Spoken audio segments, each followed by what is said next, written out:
At yun mga katips, magandang araw po sa ating lahat. Ayan, at ngayon po ay gabi na, bali 8 PM na po. At ito po ay nasa 9 days na po sila mga katips. Ayan, makikita nyo, malalaki na po sila, bumusa na mga katips. Hindi katulad nung ating video mga katips na kaala natin ay mababansot. Ayan, at meron naman po tayong bansot dito mga katips. Yung nga lang ang kapangitan, meron po tayong 5 bansot at meron tayong sinisipon pa mga katips. Ayan, no? Kaya meron tayong hawak na ringgilya na may ambroxetil mga katips.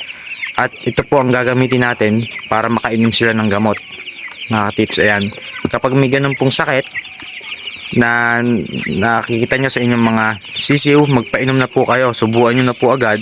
Maghapon pwede po. At kinabukasan ay meron na pong resulta yan mga katips. At dahil subuko na po yan at malaki po ang tulong sa kanila mga katips. Ayan. At yan, ganyan lang.